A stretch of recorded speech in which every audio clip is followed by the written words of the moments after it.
The committee of the whole meeting to order. It is Tuesday, May 8th. First item on the agenda is roll call. Rosato? Here. Etak? Stark? Here. Chanson? Here. Wolf? Here. Salvati? Here.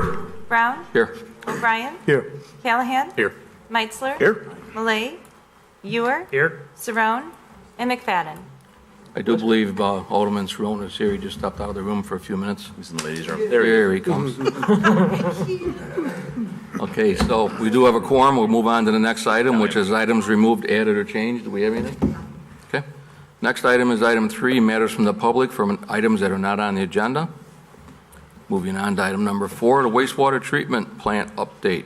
Alderman O'Brien, you going to start us out with it? Well, we have Jerry Ruth here from Trotter and Associates, and Jerry will probably just get right into it. Happy to. Which button? There.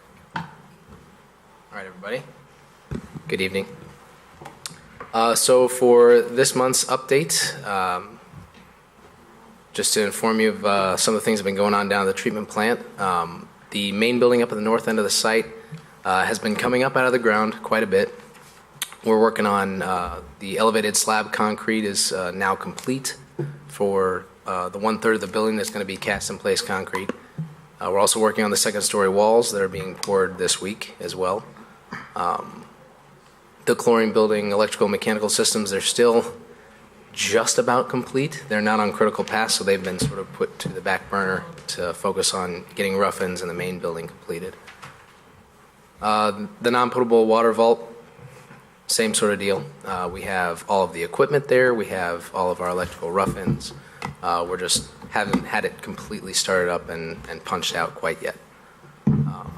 The digester operations building at the south end of the site is coming out of the ground very fast. We have all the concrete slabs poured, and we're working on the walls of the structure. You'll be able to see that from some of the aerial photos that I'll show you later. And also, yes, we have the temporary odor abatement system installed, started up in the sludge handling building. That was yesterday. Right now they have it at about half the dosage percentage that the system can put out. The operator is going to be dialing it in from here. So the odors that you're smelling over the last couple of days, we knew that as soon as the warmer weather hit, we would get increased odors. So the system is going to be dialed up by city staff, and they're going to take it day by day, see how high they have to dose, and then they are also sort of a balancing act. They have to find out how much oxygen they're going to have to buy and how frequently they're going to have to buy it in order to keep the system running, since it runs off of pure oxygen. So that's sort of the balancing act that they're working on right now, but it is an ongoing process, and we're dialing it in. Does anybody have any questions about that right off the bat? What does it do? I mean, just use pure oxygen? Does it burn it, or? It doesn't burn it. What it does is it takes O2, passes it through an energy field to break that bond. These spare oxygen molecules combine with other O2 molecules to create O3, which is ozone. Ozone is it's a very reactive molecule. It will break down very quickly. When it does, it binds with odor-causing agents in the air. So it will bat down the odors, so to speak. It happens in a matter of minutes, and when it's done, it dissipates into pure oxygen and binds with those chemicals. Jerry? Yeah. When we discussed purchasing that temporary odor mechanism, I guess I didn't think to ask how it was going to operate, and you just now mentioned oxygen, and we don't know how much we're going to have to purchase. Do we have an idea on what the cost is going to be over the next 4 months of use? Not exactly. So it really depends on what dosage we're going to need. It's going to be sort of a fluid situation until we can get it dialed in. Once we do, though, we can get a better projection. So at the next update, or once we have it dialed in, I can send those numbers Okay, thank you. out. How long will it take to dial in? It's a great question. I just don't know. With these systems, it takes about a day to start up.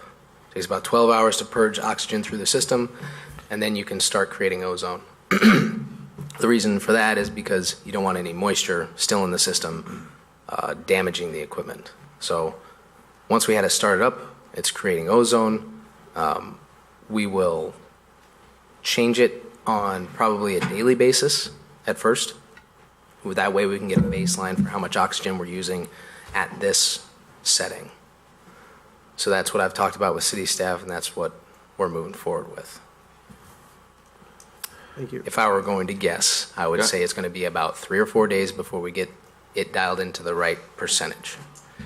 So we talked about a number of 40 grand, correct, for this? So we bought the copier, but we didn't buy the supplies? Is that basically what this is, or? No, so the number that I presented to everyone here of $35,000 to $40,000 included rental of the equipment. Now, we were going to have the contractor rent the equipment in order to bring it under the loan. The contractor refused to sign the loan agreement. In order to get this processed, Byron and city staff signed a loan agreement just to get the unit out here. The contractor has put in time over the last week to put in ductwork, tubing for the oxygen system, powering the unit, installing it, and we've coordinated with the manufacturer to get it started up. But that price will not be included in that number that gets brought into the loan. That'll be covered under a separate budget item. So we got, the number that I gave you included the lease for 6 months of the equipment. As far as the oxygen is concerned, I believe that is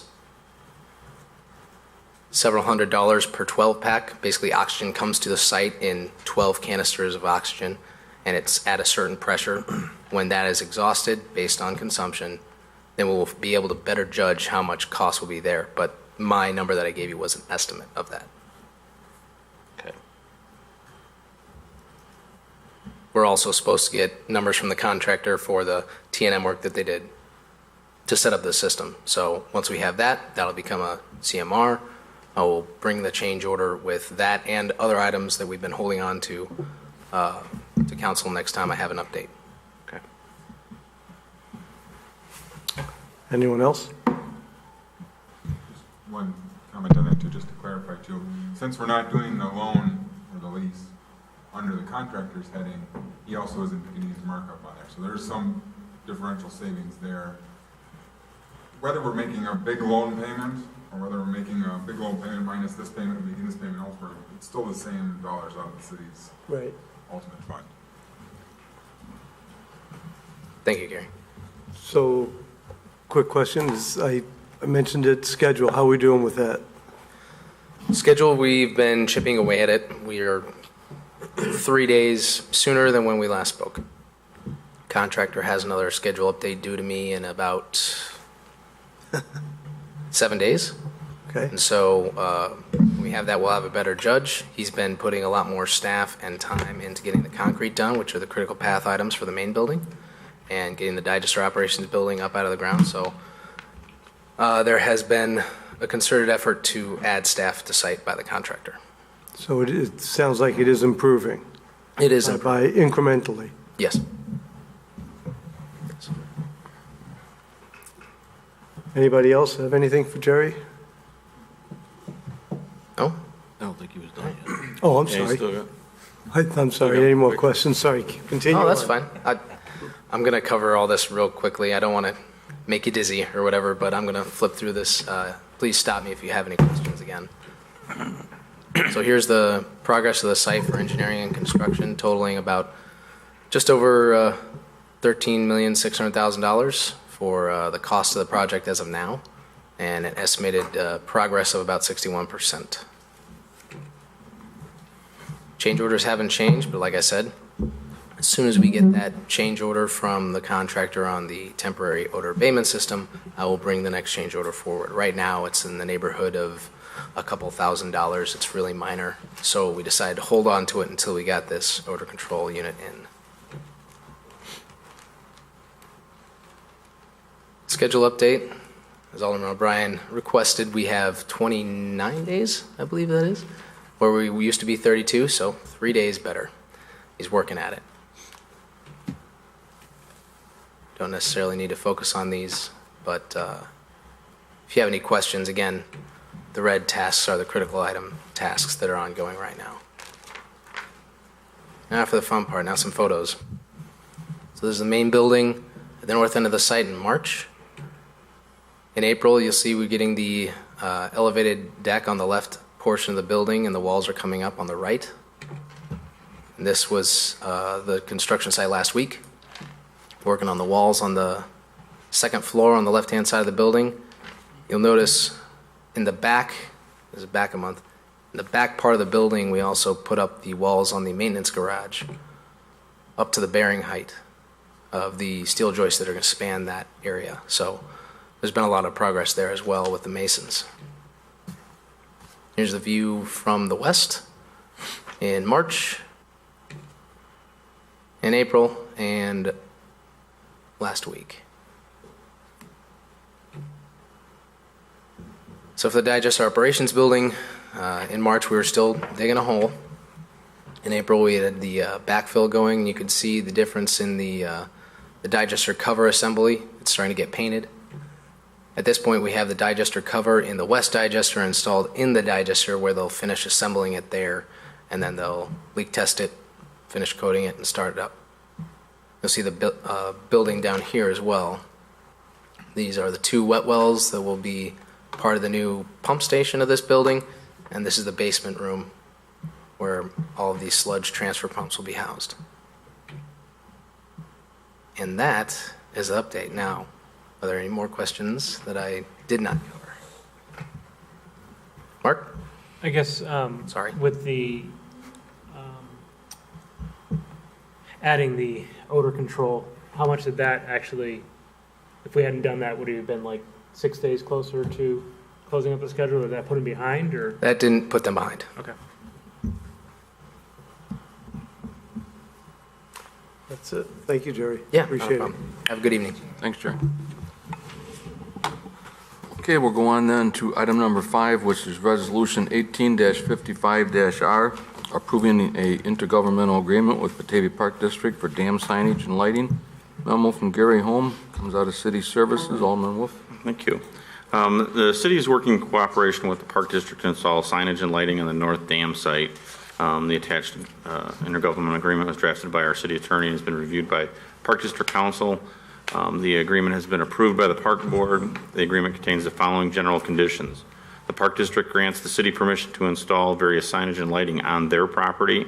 The city agrees to install, maintain, and replace, remove signs and lighting in perpetuity. The city agrees to indemnify the Park District. Those are the main points in it. Gary, do you want to enlighten us on anything Yeah, else? those are the main points, so if you have any more questions. We're in progress right now with doing similar for the Forest Preserve District as well as the one private property owner. Now, the Forest Preserve part of it, that's, There are 2 signs on the west bank of the river further north that are actually Forest that Preserve? are actually on Forest Preserve District property, yep. Great. So is that going to play a part when we get to the point of trying to move the dam from one side of the river to the other to make a pond? Because we're going to have the Forest Preserve and the Park District and us?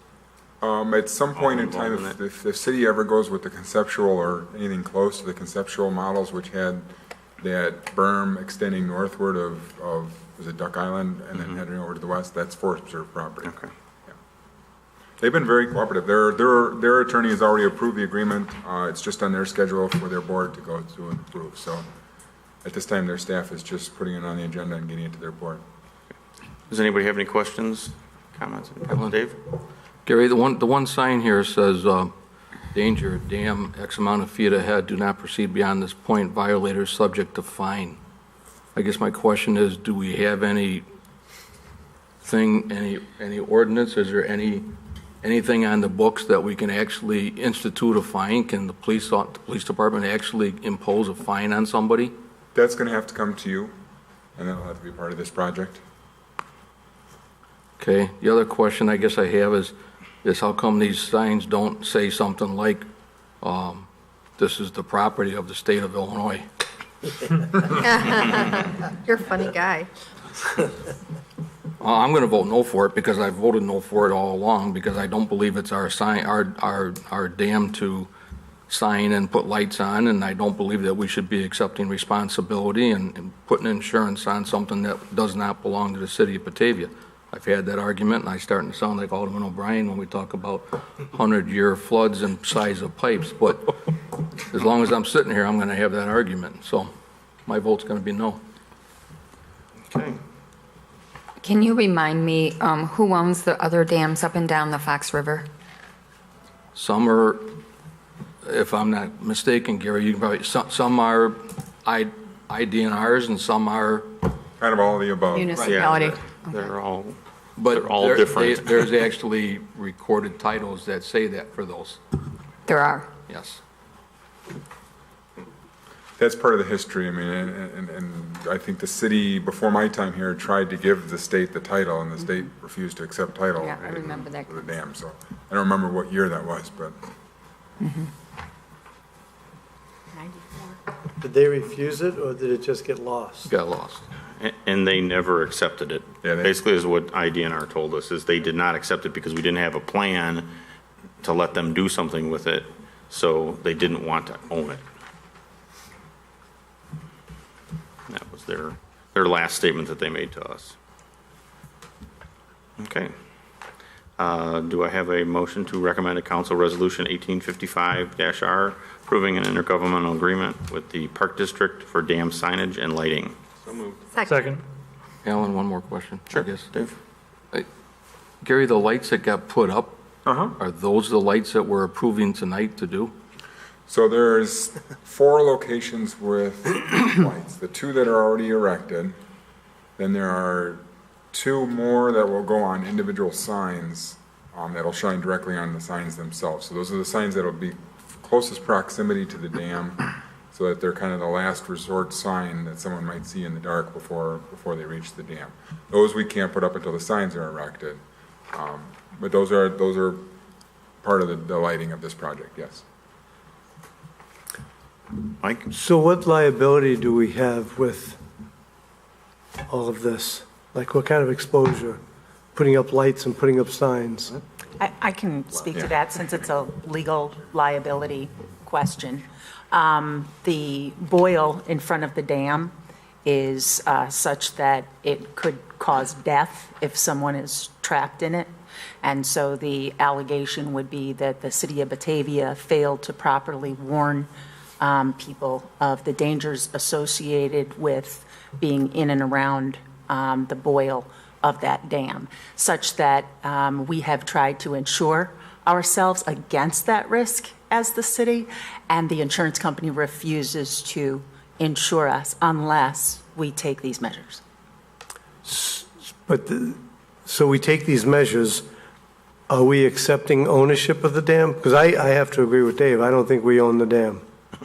And so, I think until the state says they do, we still own the dam. I think we have to get beyond that question. That's not a question that we're going to change. well, I don't know if I'll get beyond that question. You Well, can get beyond. that's reality. What will happen in that circumstance is we can, of course, if there was someone made that case that someone was harmed or somebody died as a result of, drowning in the boil, we would make the argument that the dam is not our dam. Right. And that would be for a judge to decide. Now, we've got some bad facts. We've got a 1975 city council meeting where we discussed that in order for IDNR to come in and fix our dams, they wanted us to provide them with all of the title information to show us and demonstrate to them that we had ownership of the dam such that we would be able to legally provide them with the access they needed to conduct those repairs. The second bad fact that we have is the fact that we offered to give our ownership of the dam to IDNR. So there we took an affirmative step to say, we no longer want to own the dam, and we would like you to own it.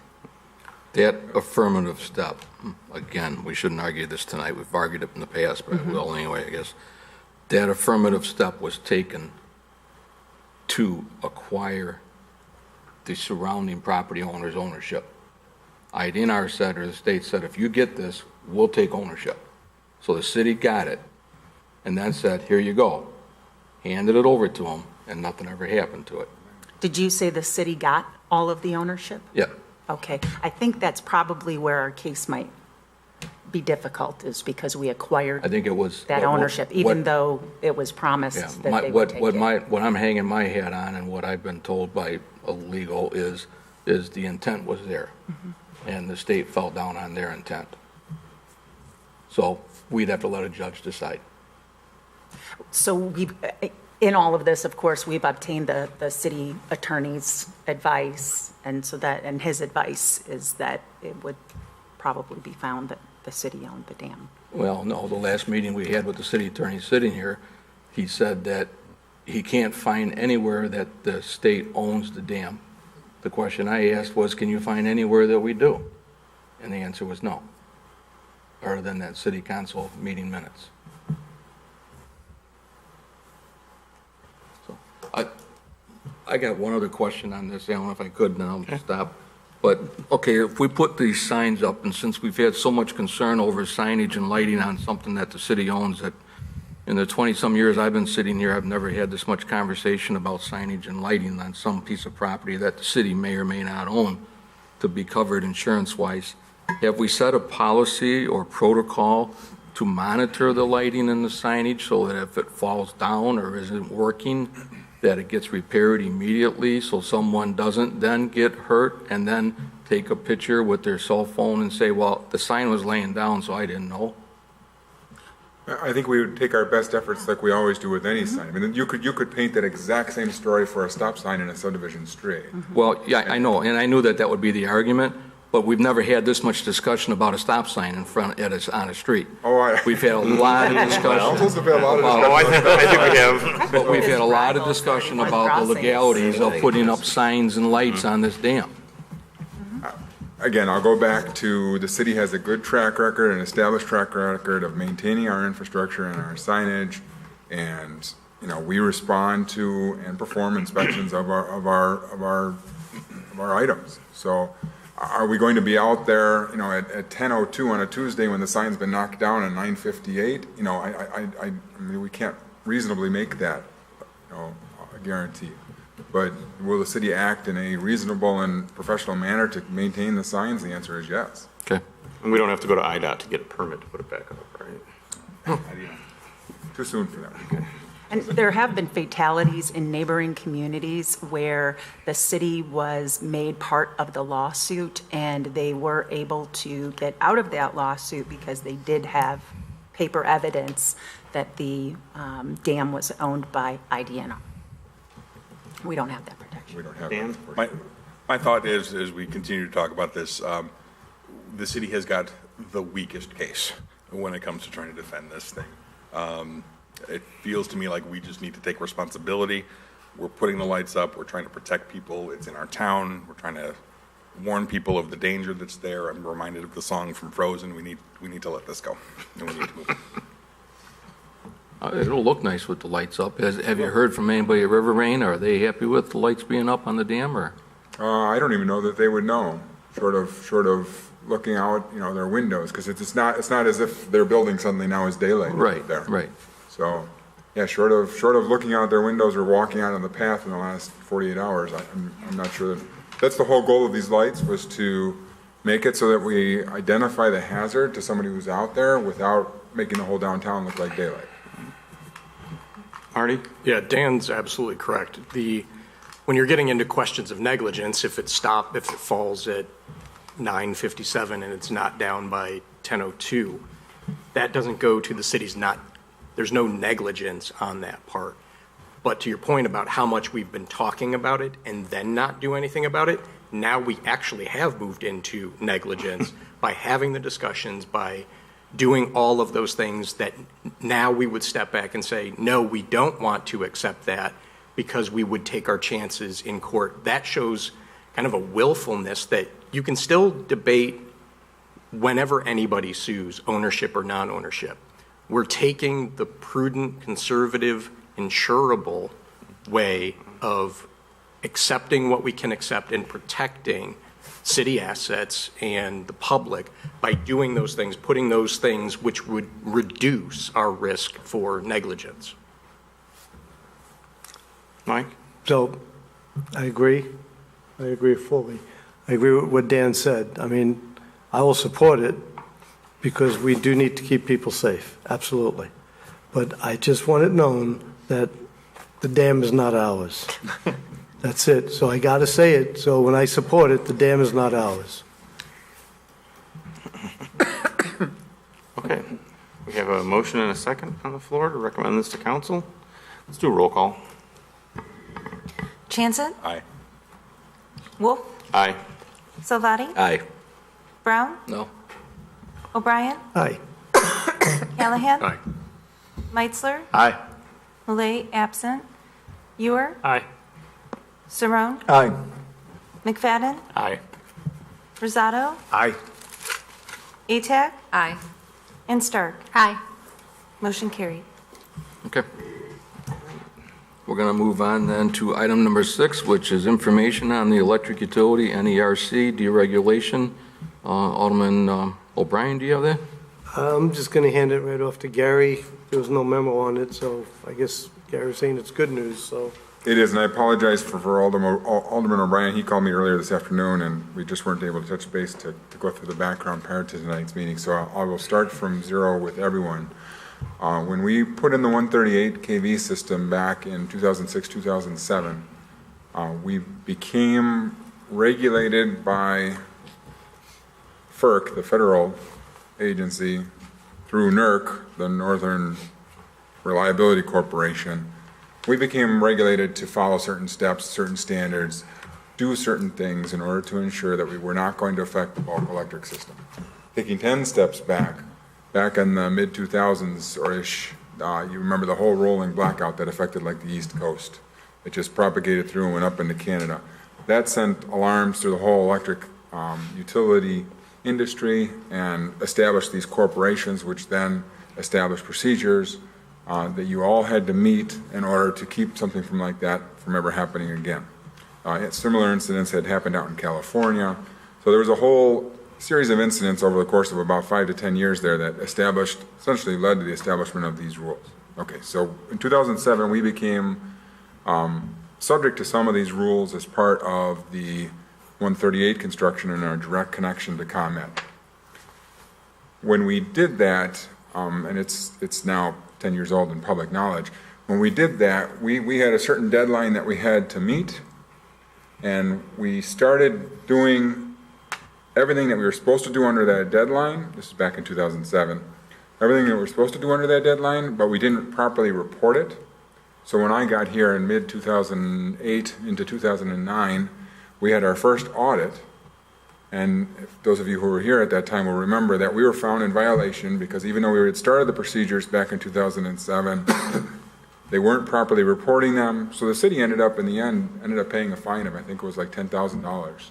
This was back then that we had to do that. So ever since that time, we have had several systems in place to track all of these procedures, all these inspections that we have to do. And since that time, okay, so there's different designations. Back then, we were considered a load-serving entity, which has a certain definition. We were considered a distribution provider, which also has another definition.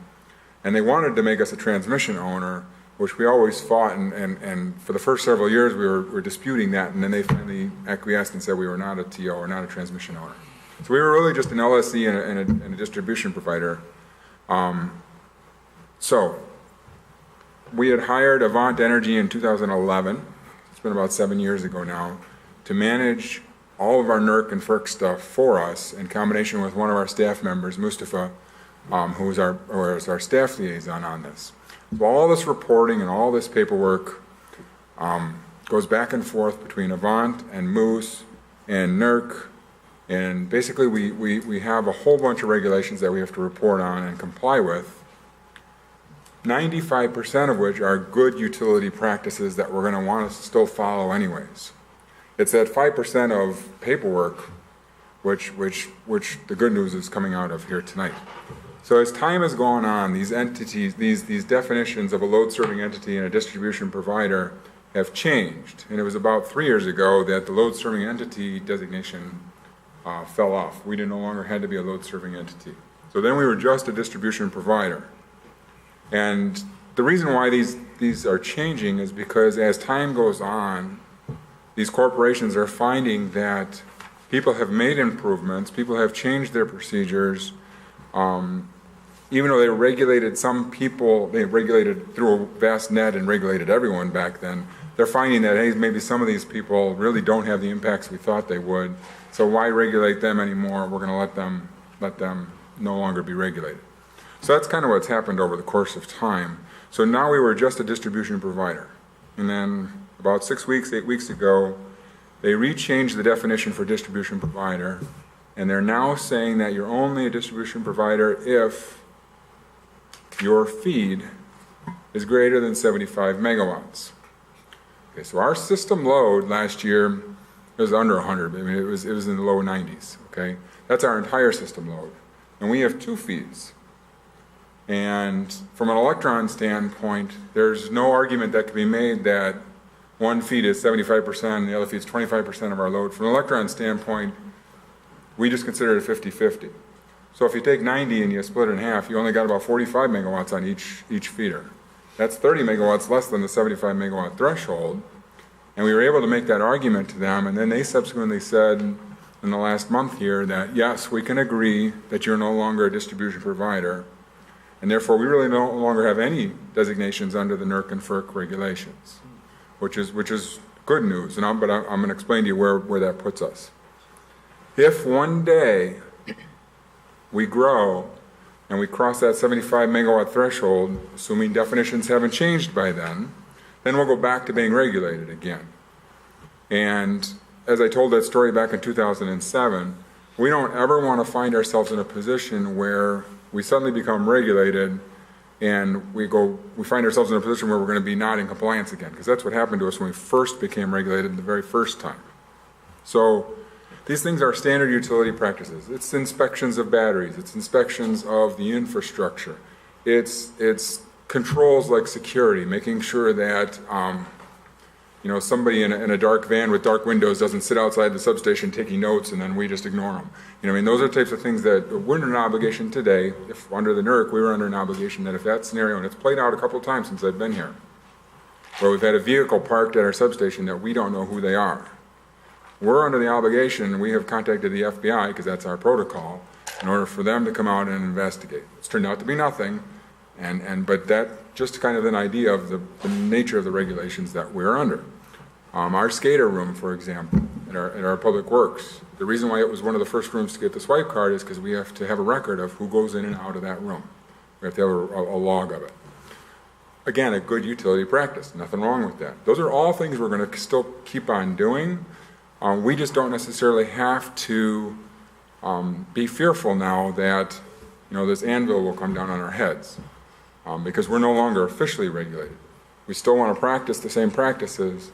We just don't have to worry about the fine structure, if you will, out there. Not that we were that worried about it anyways, because we kept ourselves in compliance, but it's just that threat of it, or that's what's kind of going on now. So. Any questions? So, will we continue to employ Avant? That's something we haven't gotten fully through yet. We need to talk about internally as staff, because there's still a whole lot of data recording that we're going to want to do, and maybe we keep them on for a certain level. But we do need to report back to you. We have funds for them in this year's budget. We will certainly come in less than those funds, and we will report back to you for next year's budget as to what our procedures are going to be. But we don't want to just say we're going to stop doing all records. We're not going to go to that extreme either. Right. So. Anyone else? I think that I think it's good that they were able to convince them that the 2 legs you could split 50-50. Yeah. Because I could see the argument going either way. And I'll give you an example of Rochelle, one of our sister NIMPA communities. The way their system is set up, electrons can only flow one way. So out there, they couldn't make the argument that we could make. The way our system is set up, we come in from both sides. We have an open point in the middle, so all the electrons come in and they get distributed throughout our system. In Rochelle, they all come in from one side with an open point over here. So all the electrons have to come in that way. It's an example of how we were able to show them. Yeah. So you got 30 megawatts per leg that we can work with still. Right. Because obviously we want to. Now, I want to go back to you. wanna get I more want to come back to you in people about a using year and more tell you that we have to be regulated again. That'd be ideal. Yeah. That sounds good. So did we plan it that way? With What's the that? two electrons coming in? Well, the way the system was before my time, I can't take credit for that, but that's purposely the way the system was designed, is we're on their red and their blue system, and so when ComEd has an outage on one of their systems, we would still get fed. Right. I think back again a little bit before my time here, and this is all history I'm telling you tonight, I think they had like a metal building blow up into one of their wires one Yeah. night. Yeah. And that, I think, was a good example, I think, on that evening of where we were able to go on one system and not the other. And as I recall, that was a very monumental thing to try to get 2 legs in here. Yeah. You know, for that redundancy. It was a big deal. All right, thanks, Gary. Sure. Okay. Thanks, Gary. All right, next item is item 7, discussion on the referendum for term limits. Alderman Ewer, I guess, are you taking this? Yeah, it was an idea I had, and first off, I want to say this did not come out of any disrespect for anybody that's served city council for many years, yourself included, Mayor. It was just one of those things where there was a time that you could see the dysfunction at the state and you could see the dysfunction at the federal level because they don't have term limits is part of it. It's certainly part of the argument that you have career politicians. And so I'm sitting there thinking to myself, well, I want to demand of them that they have term limits. Am I hypocritical because I don't have term limits? Because we don't have term limits here at the municipal level. If I go and try and make that demand, writing to them saying you should have a term limit. So that's kind of where the whole thing kind of just popped into my head one day. So then I asked to get it on the agenda so we could talk about it. My idea would be that it goes on a referendum and let the citizens vote on it and get their input. I know there's a lot of arguments saying, well, yeah, career politicians are paid a lot of money and we're obviously not. So that is one of those things that people argue against it. I know that there's the argument that sometimes it's hard to fill all the seats. Creative writing of the law could allow for if there's somebody's hit their term limits and nobody is running to fill that seat, then you're allowed to run again until somebody opposes it. The fact that there are several people here that would probably like to continue doing this, I'd be open to saying, hey, it starts from here. It starts from the election, 4 more from wherever you're at right now. So I just wanted to throw out there as a discussion and kind of get everybody's ideas on it and see if people would be willing to get it on the ballot so people could vote on it later this year or next year. Okay, who's got an opinion? Susan? I think, well, I always have an opinion, Dave. I don't know why you have to even ask who has an opinion. Really, Susan? I was sitting here earlier thinking that kayak had sailed already, the one for the dam. But so with regard to term limits, I can tell you going into my 8th year, I've completed 7, going into 8, legislative fatigue sets in. And I've heard that from other aldermen who have been around. And if you look around, there are not very many aldermen who have been here much longer than 8 years who plan on continuing to stay on the ballot. That said, I think we almost have our own self-imposed term limits. And so that's one of the things I think about this. When you put things like this out to the public, my personal opinion is that they lump all politicians in the same pile. And they say, from the federal level to the state level to the city level, they're all just a bunch of crooks. And so I think what changes at the city level is when there is no one on the council who has any history. It's very hard to know what happened in councils before. So if you said 2 terms, so anybody more than 8 years wouldn't be here, there would be a lot of things that we would know about, things that Alan and Dave were here to experience that the rest of us would be clueless about. So that's why I think that having a balance of people who don't get fatigued and want to stick around, and then the rest of the people who change has always been a good thing. So to put it out to the public and they just lump us all together and say, yes, there should be term limits because that's what they're thinking about other forms of government, then to me, that's a disservice to the city of Batavia at the local level. Sure, and I was thinking more along probably 4 terms. So that'd be 16 years. 16 years. And that's a long time. Those of you that have been doing it for longer than 16 years will agree that's a very long time, so. Dave, how many years have you been on council? I don't know, 21, 22. Alan? 15. Yeah, it's a long time. I'd say the 3rd term was the burnout term, where it was like, ugh, do I really want to keep doing this?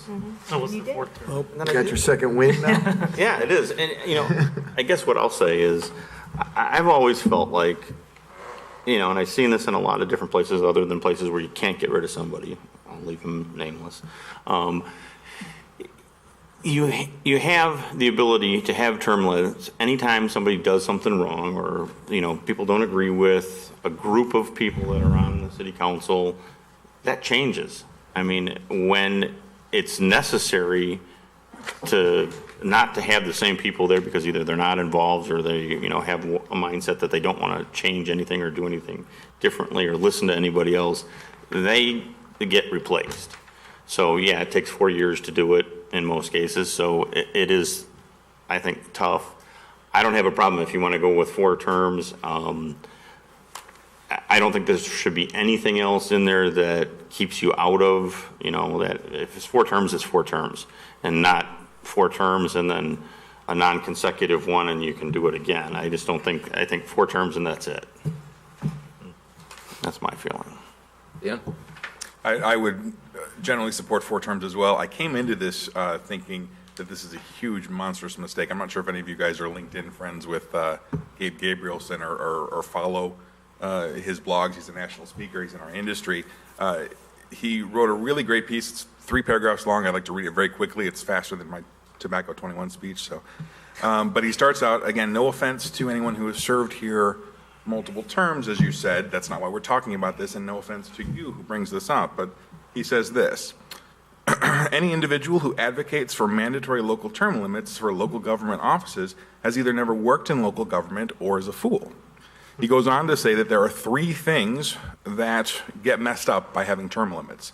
Inconsistent local government policies, absurd local government programs and services, and total non-accountability for local government officials. The imposition of term limits would ensure local officials vacate their offices long before they fully understand and appreciate the function of local public service. Term limits give incumbent local officials legitimacy to blame every current problem on their predecessors. Local government term limits would guarantee every local public official would be out of office long before the results of their efforts would ever become noticeable. Furthermore, local government term limits would be devastating on all workforces in local government. It would be nearly impossible for public employees to remain committed to any specific philosophy or to perform in any consistent manner with a steady turnover of elected officials. Public employees would inherit the impossible task of continuously having to adapt to a new set of values and beliefs generated by a string of successive governing bodies. I generally agree with the sentiment, but I guess if you're willing to go to 4 terms, 4 terms is a long time, and most of us get legislative fatigue by then. I probably think this will be my last term.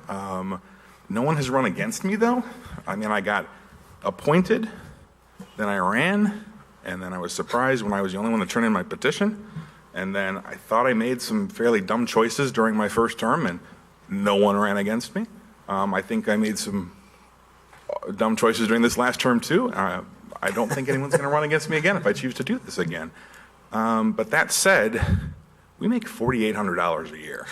None of us are career politicians. And I believe that the national sentiment for term limits comes from getting people out of Springfield, getting people out of Washington, who we know, we've been to Springfield, we hear them say, we spend our first year making laws, we spend the next 3 years having fundraisers, and that's why nothing actually gets done. I don't see that among this group.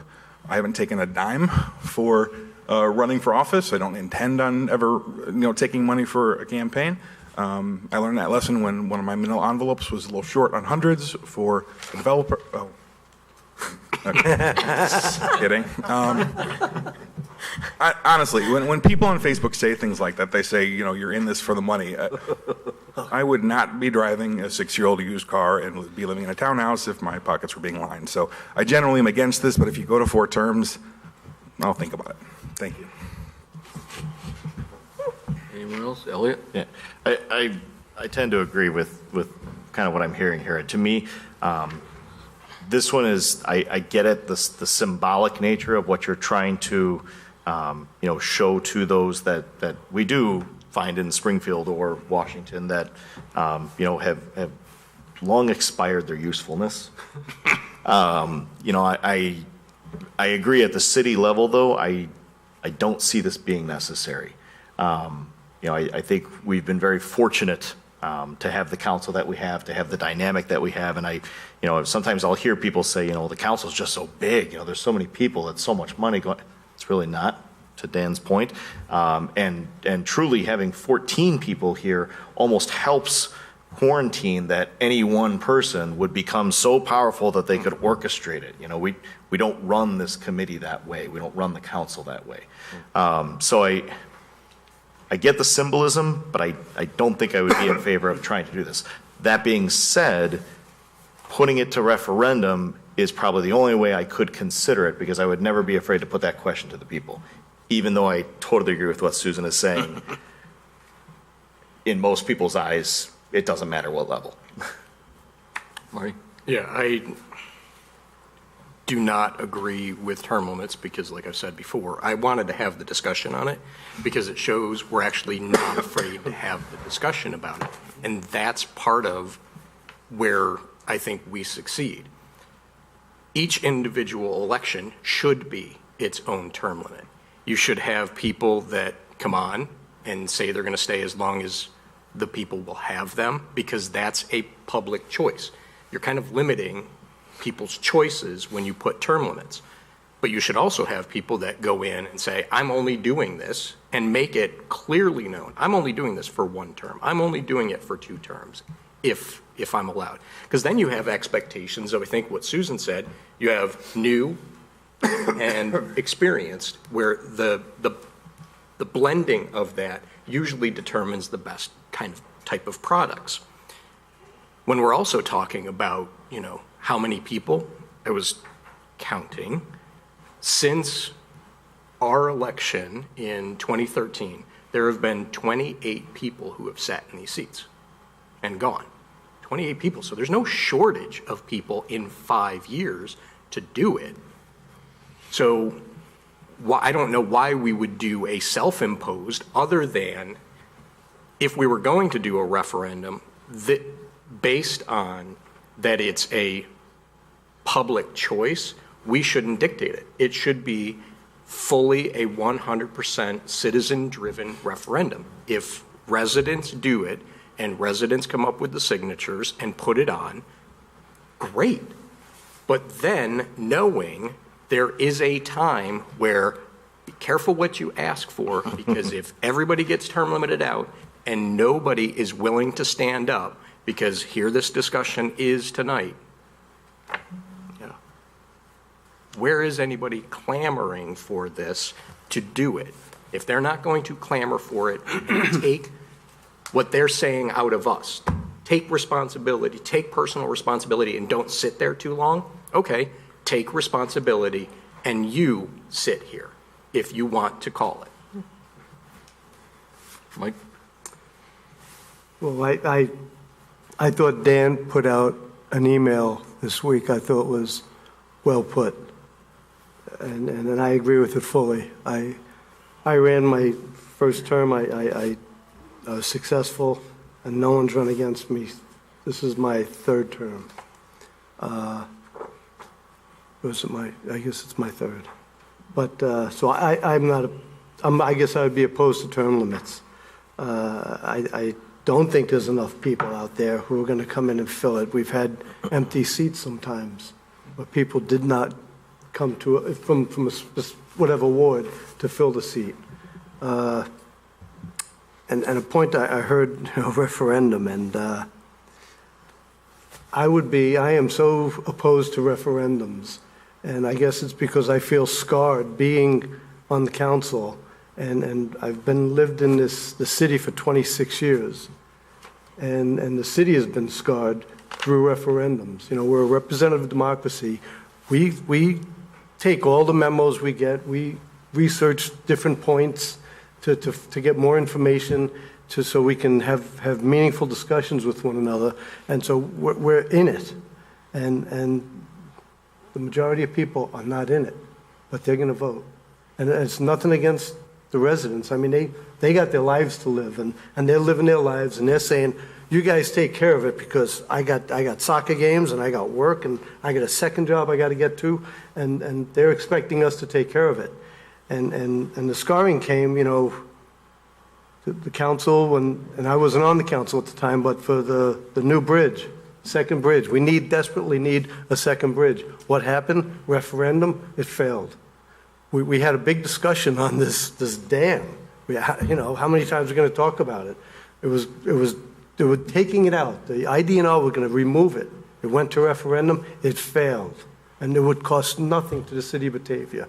Both the bridge and the dam would cost pennies. And we lost both opportunities due to referendums because people who came up and spoke were and some of the people, they did half the research. And I'm not attacking residents, believe me, but they were ill-informed and they had their own personal agendas to pursue. And when they pursued that, they came out with some half-truths and misinformation. And as elected officials, it's hard to combat that. So referendums for me are just off the table. And however long I'm here, I'm opposed to them. And I want people to speak. Speak your mind. Come talk to us. But when they're voting, they don't do the reading and preparation that everyone at this table does. And that's just, and it hurts the city. And it has already scarred our city because of it. And so, and one referendum was successful, the high school, thank God. That we got rid of the middle school and now we have the library. But for overall, referendums are not a very good thing for our city. And so when you bring it up and you guys talk, well, we got to have the people involved in it. They vote us here. That's their involvement. And I'm not saying that they're not a part of it. You look at the people from Geneva, like Campana, they're involved. Okay? So people do get involved. But to make that vote, I think that is on us. And we have to step up and make that vote. So thank you. Scott. I could go either way. From a state level, I'm a big supporter of term limits. I think, Mark, you're speaking in the spirit of transparency, which I fully appreciate. And I think that, looking at the crowd here tonight, you hear a lot of people complain about things, and they have the right to do that. But if they really want to know what's going on, come on down. Come on down. This is a discussion to be had. I do appreciate what you're trying to say, Marty. I agree with you in that every term is a referendum. It's that it is. If people don't like it, throw a yard sign, run, and this is want to. I think I can safely say that everyone sitting here at this table is here not for the money. They're here for the love of the game. And they want this community to move forward, and they love this town. So, if you're not in it, I think people can pretty much smell that out pretty quick. So, Mike, I agree too. Not supporting the term limits. I think that the elections enough are term limits, and we have people here with the mayor and Dave and now Alan, who have been here long enough. I think if your heart and soul is still in it, we're not here for the money. We don't have coffers of fundraising money. Should we interfere with the citizens to vote that person in office again if they wanted to run? I think that would not do the city of Batavia any justice. Susan? Just for,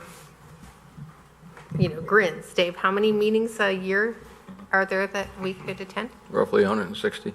And just our normal meetings it's about 72, Sure. depending on the month and how many Tuesdays there are. And so when we talk about finding people to fill these seats, that commitment is such that there are a lot of people who don't have the time and or energy or inclination to want to do it. And so that's why when we do find people who want to continue to run, like Ellen and Dave, more power to them, because it's such a huge, big time commitment, and it's hard to turn over, when I think, I know I'm not going to run again. So it's like, okay, who will run for my ward? It'll be interesting to see. The first time 2 people ran against me, the second time no one ran against me. And so, the next time I'm like, I'd be more than happy to fill someone in on what to expect and what will happen. So, I'm not married to this chair. Anyone else? Nick? Drew? When this came up, I wasn't going to say anything, but I was intrigued because I'm like, okay, let's have a discussion, because I really had no opinion. I weighed it, and it was kind of like, okay, I see pros and cons of both sides, but I think in the big picture, what we're doing is, a couple bad apples, or at the state level, federal level, we're going to use that to dictate us. But this is pretty much self-governing, as everyone's kind of said, with the elections, with 14 people. I appreciate you don't want to be a hypocrite type of thing, so it should be at all levels, but you can differentiate things out. I think you can support term levels at different levels, but I think it wouldn't serve Batavia. The more I think about it and listen to the arguments, the more I think we're trying to apply something that could be applied elsewhere or should be applied elsewhere, but it wouldn't really work and be beneficial here. If somebody's going to bring it to referendum, the citizens always have a right to bring a referendum up. So I don't think we should do it. Drew, you got anything? Yeah, I'll echo a couple of things that have been said. I agree with Marty. There's a mechanism for citizen referendum for them to bring it to the ballot, and they can do that if they would like to. I don't think for us driving it forward makes sense. In fact, I think it could potentially do a disservice to Batavia by setting us up to actually end up with term limits and potentially lose a lot of the institutional knowledge that we have around, which I have found to be incredibly valuable while I've been on the council, to be able to hear from people's experience from back when. It was like, yeah, I remember when this thing was going on. This is what happened. And it's an education, and it makes you better informed and gives you the ability to make better decisions in the future, having that reference to the past. So I'd hate to see us artificially lose that if we had to. And as to being a hypocrite, I think there's a world of difference between what happens at the state, what happens at the federal level. And even the state level, you could break that down into, do you term limit just the rank and file, or do you do leadership like Madigan, not naming any names? So, it's what we do here is not what goes on there. We all live here. We got to show up at the meetings. Ain't nobody getting rich doing it. And I'm thinking, in the time I've been on the council, there's like 3 seats right there. I don't know if they're like the cursed seats or what, but they seem to keep turning over. So there is some natural turnover. So I feel pretty strongly that we shouldn't be driving this forward ourselves. If the citizens want to bring it, they can, but it's not good. How many did you say, Marty? 28. 28. Including from the last election. Yeah. But since 2013, there have been 22, but I count all the other ones just because it shows that there has been turnover. There's been an entire side was gone in 1 year. And then several seats have had turnover. Dan? I just want to say if anyone is listening on TV and they're looking to run for office, I would highly recommend hiring either Susan or Nick as a consultant. They were fantastic campaigns. You had like precinct committee men, and I saw your speech tonight that like as the votes were coming in, like you know how to run a campaign. So if anybody wants to run, hire Nick, hire Susan. They know how to run a campaign. Lucy, you got any comments? I agree with pretty much everything that's been said, and I guess it doesn't surprise you when I say my biggest concern about term limits is the planning aspect of council. It takes so, I think Dan touched on this, it takes so long to implement our plans. So I've seen with turnover that some of the plans that an old council puts in place get disrupted when when there's a big change, and I think that's disruptive to the community, both financially and maybe, implementing the best vision. So I think that we're going down the right path here. I really wasn't going to say anything because I didn't want anybody to think whatever I said was because I've been here for so long. 'Cause honestly, if there had been term limits, my life maybe would have been different. I don't support the idea of term limits. I feel as though the elections are term limits themselves. I do see great value in young and new, I like it when somebody new comes onto the council and you get fresh ideas but as what Drew said, I hope that the older guys that are here or the people that have been here longer do bring value to the council. So I wouldn't support any type of a referendum imposed by us or term limits. So I don't know if anybody else has anything, or Mark, do you want to go any further with this? No, I mean, I guess that was kind of the whole point of this. I just wanted to get everybody to talk about it and just kind of get some other viewpoints on it, and I appreciate it. I mean, that's one of the reasons I enjoy doing this is I have a bunch of things that float around my head, but there's 13 other people that have different experiences, and it allows me to see things from a different light. And yeah, I mean, I guess I would just, whoever's listening, if it's something that somebody out there finds important, then it's probably the direction based on what we hear now that would not pass us putting it as a referendum. But if citizens feel that strongly about it, then so be it. Okay, very good. Thank you. All right, let's go on to item 8, project status. Okay, last night we were talking about a new restaurant that has submitted its request for a permit to the Community Development Department, and it's going to fill the White Castle space on Randall Road. The name of that... Salt Creek. Salt Creek, I'm sorry. Yeah, Burrito Paria is the one that's going into White Castle. Thanks. Yeah, this is going into the old Salt Creek barbecue, and it's called Crab Boil. So filling another of our restaurant spaces on Randall Road. I can't think of one that's empty. Crab Boil. That's outstanding. It sounds delicious, but Is it the pots to go? I've heard of that. Like, do you know anything about the restaurant? I don't know anything about it. So more details to come, though. I'm very interested. It's a whole new cuisine for Batavia. Field trip, for sure. Last night we heard from Tri-City Family Services. They gave a presentation. They were talking about Mental Health Awareness Month. And one of the things that they mentioned is that they are requesting from the Tri-Cities communities if they can tie green ribbons around the trees in the downtown area. And so I just wanted to make sure with all of you, I think that we've done that in the past. Certainly for homecoming, I see a lot of ribbons tied around trees in the downtown area. And of course, we would make sure that whomever it is that's installing those ribbons, once the month is over, would come back and remove the ribbons too. But I just wanted to make sure that you guys didn't have any objection to that. Sounds like no. I also wanted to put out there, we're getting more and more information that residents are doing short-term rentals on their properties, Airbnb, VRBO, and municipalities are starting to implement regulations associated with these types of short-term rentals.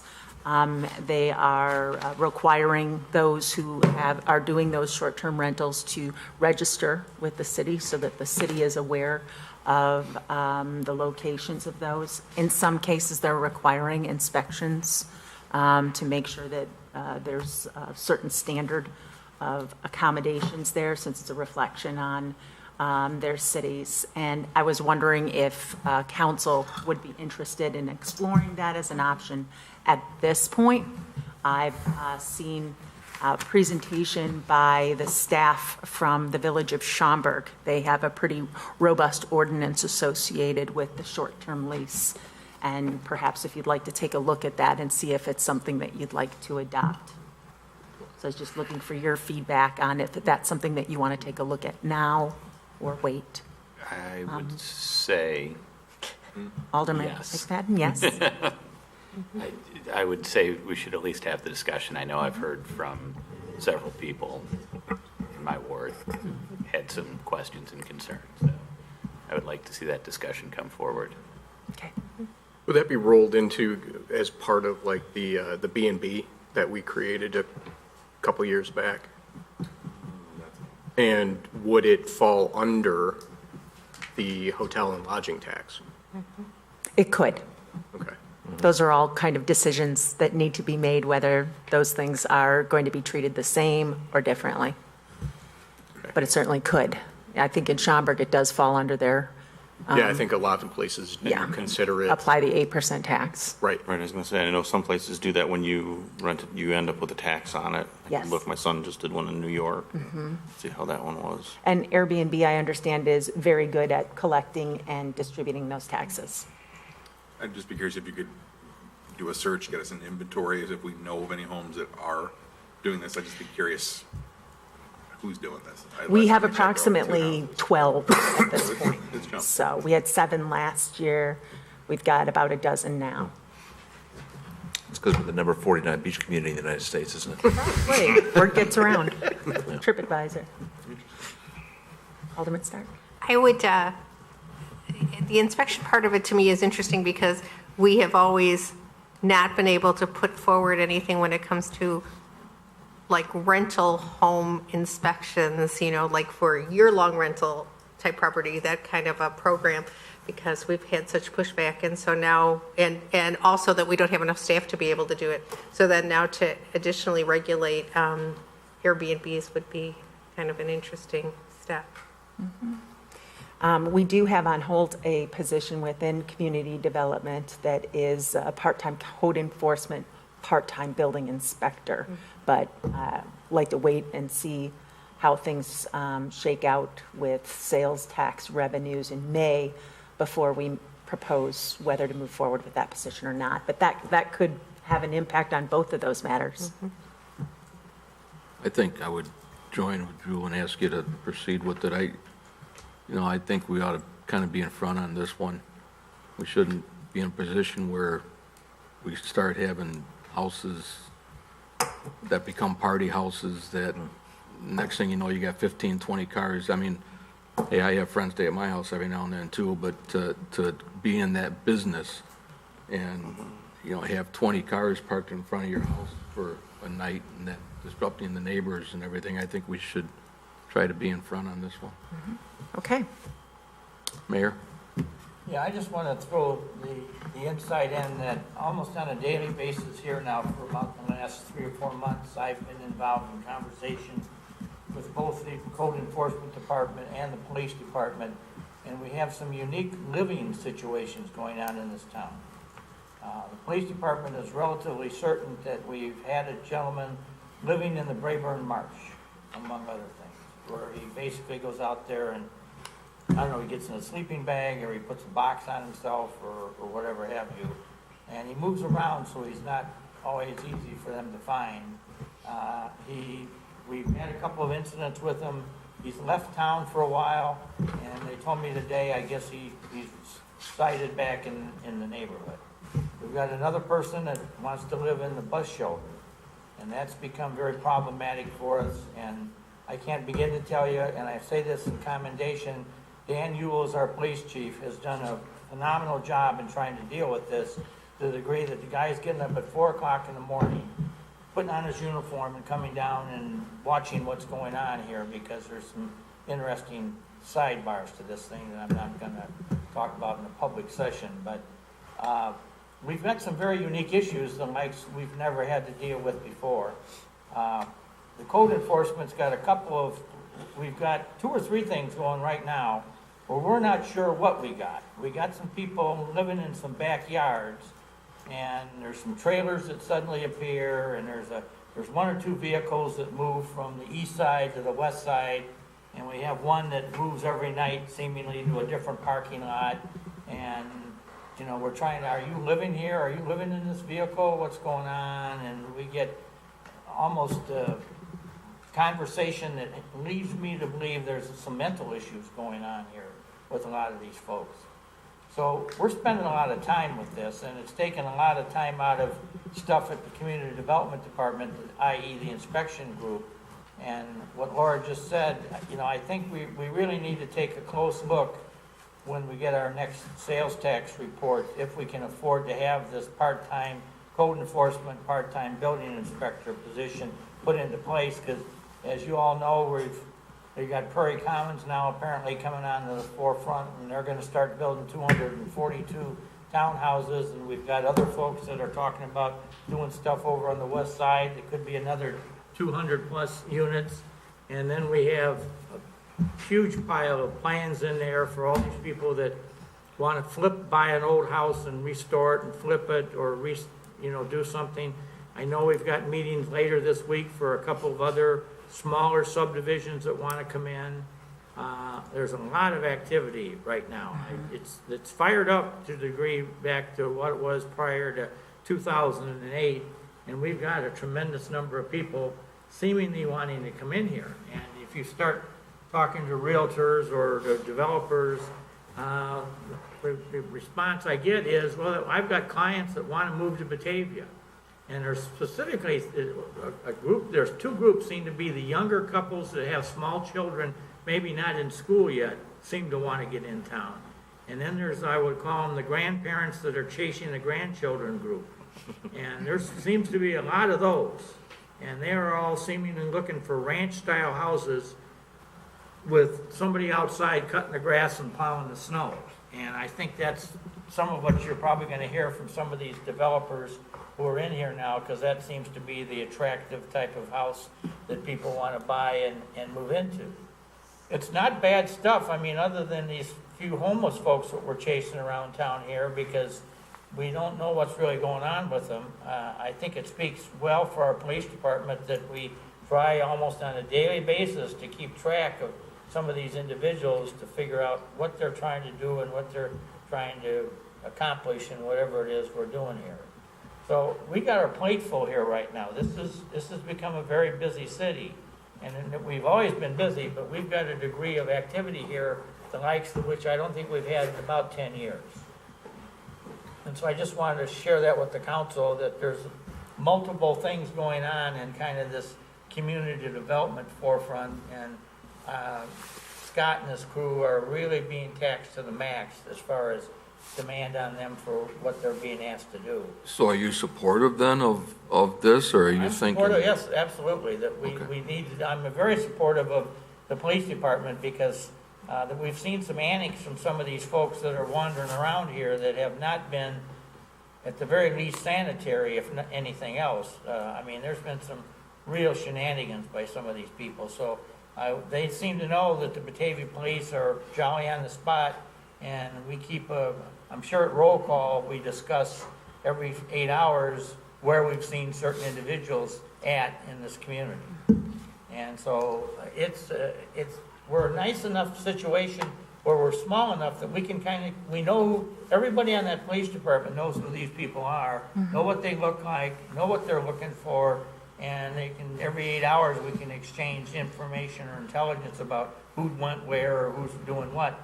But when these people start living out there in the Brayburn Marsh, that raises our concern a little bit, because when you go out behind, Walmart and get a couple of boxes, and then you put them together and bring in a blanket and pull the boxes together, and you're out there sleeping in the waterway, and you get a big storm some night, they're liable to get flooded, washed away right out of their box. So, I mean, you know, we are not too excited about having people living in boxes in the Brayburn Marsh. So, you know, I know one of the patrol routes every night is the Batavia police go down and walk underneath the Wilson Street Bridge, because that's another place where they can camp out with lights and everything else, because it's down there, and if it's raining, it won't get wet and all this other good stuff. And in some respects, I look upon it as a sad commentary on society, that some people are faced with a lifestyle that they're forced into this. I might want to share, under Chief Ewell's leadership, everybody that I'm referring to has been talked to, has been offered opportunities to have us assist them in finding some place to live or whatever. And some of them just flat out tell us to go to hell. That they don't want nothing to do with us, that we're bothering them or whatever have you. But there's nobody that comes in here that we aren't reaching out to and trying to touch and say, could we help you find a place to live? We could, you know, we'll take you to Lazarus, or we'll take you to Hesed, or we'll find some place for you to go. And some of them want absolutely nothing to do with it. Okay, Susan? I'm excited to report that I could live in Drew's subdivision for $2,100 a month and have an in-ground pool and 2,000 square feet of living space. It's awesome. I'm selling my house and just moving into Tanglewood. Drew could tell you where the house is. Been in that house. It's a very nice place. It's actually Drew's house. Okay, so I have direction to move forward with putting something together on that.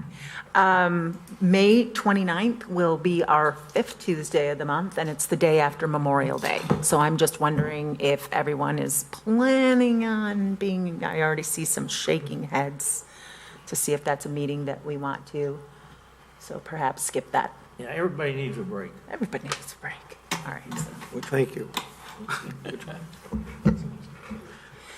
Also, the city has committed to the sponsorship of a bulldog for the Bulldogs Unleashed, and so invite everybody to come down on June 10th.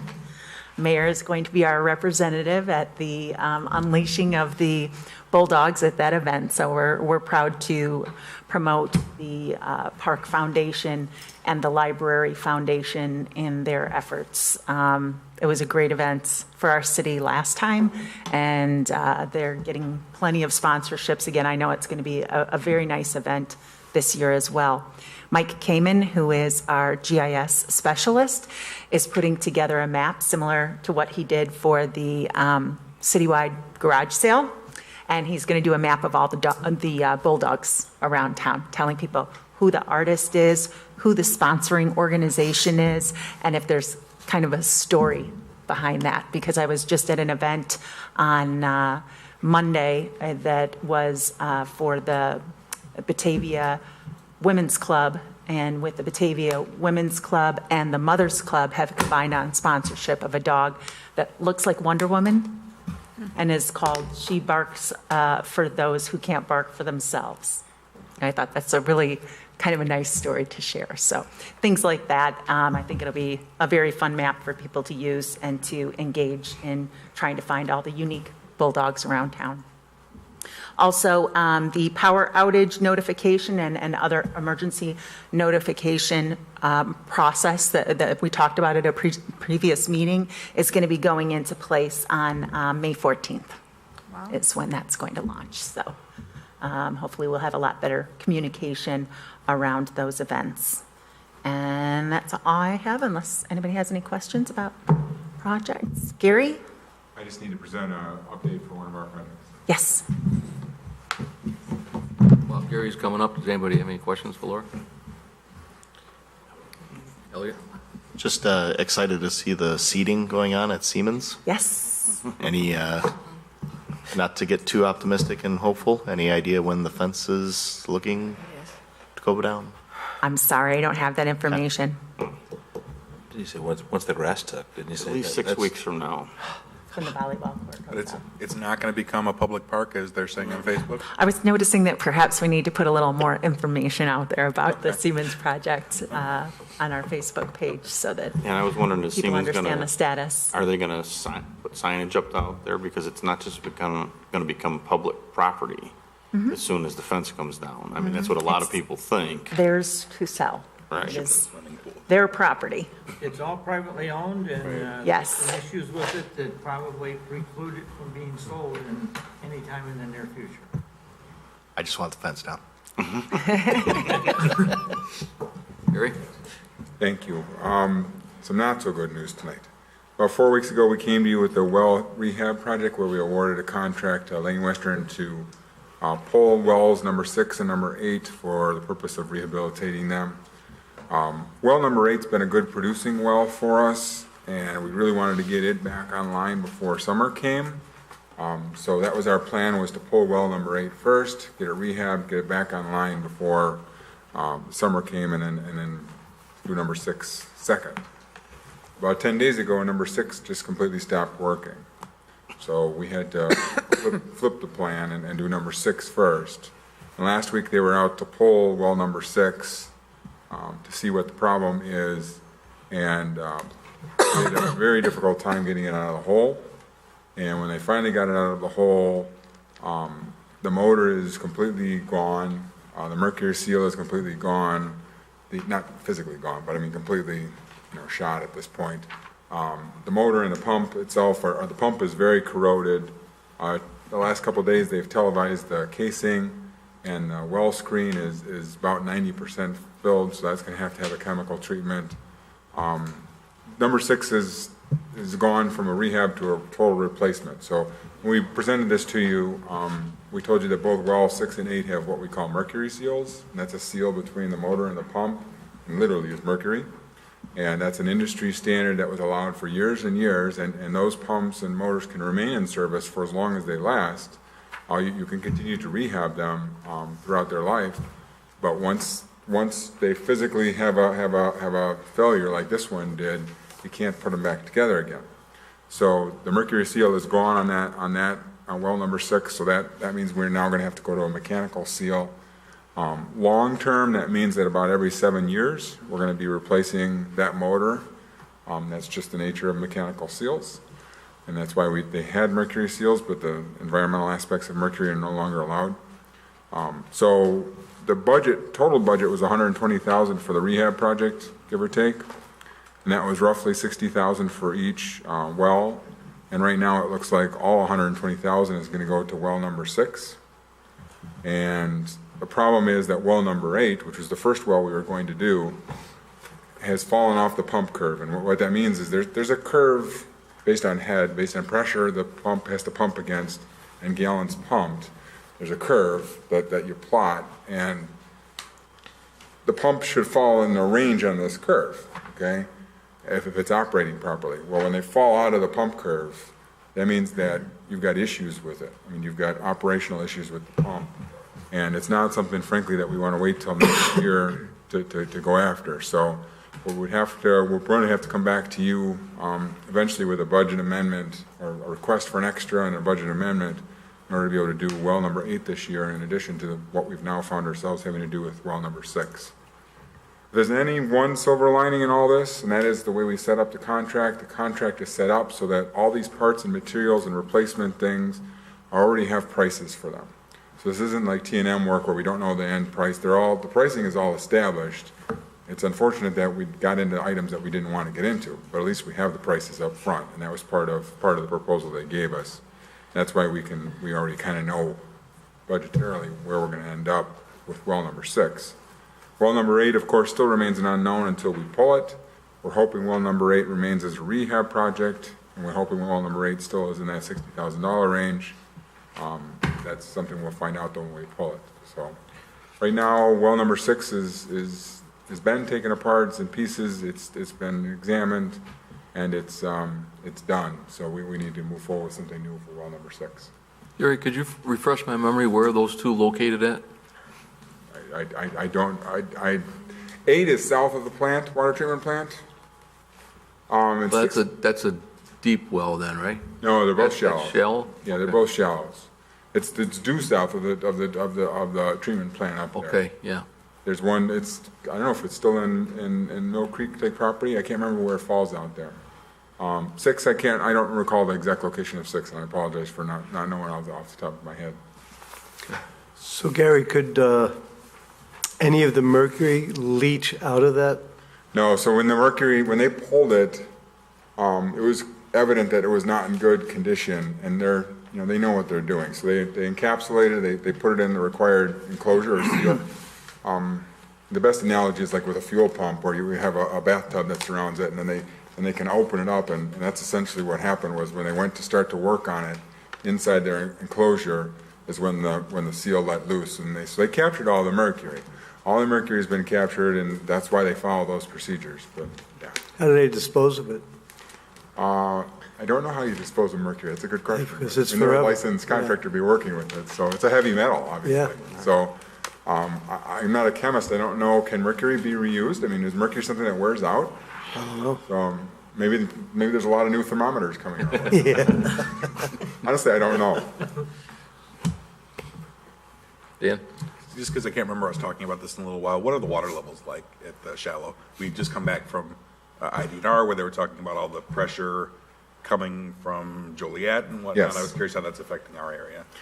That is part of the Pete Wallers, who's maybe one of the people that was down there with you with Engineering Enterprises. He's running that group, and Jeremy's part of that group, and before him, John Dillon was part of that group about the Water Planning Alliance. And big picture in our area, we're on the northern fringe of that really kind of bullseye. The bullseye is the Joliet, and it gets better and better as you go further north. The study that was just completed for us by Engineering Enterprises said that likely for the next 30 to 50 years, we won't have anything to worry about.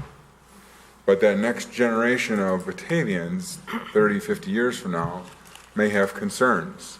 And so there was discussions in that report about do we do a joint water system with North Aurora and Aurora to get onto Fox River water?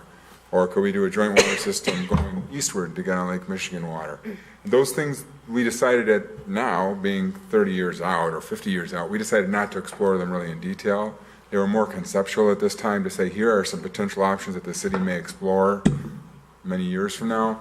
We didn't do any of that exploration now. The answer to your question is that our deep wells are in that same aquifer that's being impacted.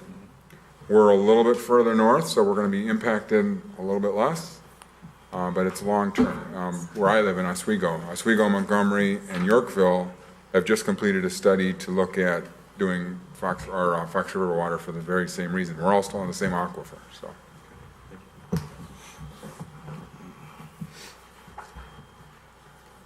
Anybody else? Thanks, Gary. Okay. Okay, Laura, you got anything else? No. Okay, Laura, Marty? Scott was going to bring up, the mayor was talking about sidewalks and near the schools, and he had an update regarding the sidewalk at Smith Court to Carlisle. Can you share that? Yes, that is part of the school district's plan for improvements around Alice Gustafson School, is to put in some additional sidewalk adjacent to Smith Court that would connect the sidewalks at Alice Gustafson School so that children could use that area for walking to school. And that was something required in the permitting process for 8 to 10 years. Perseverance pays. Okay, next item is others. Does anybody else have another other? Okay, let's move on then to item number 10 and 11. We'll do them both at the same time, which is executive session for the purpose of collective bargaining and personnel. I need a motion. So moved. Second. Motion by McFadden, second by Stark. All in favor?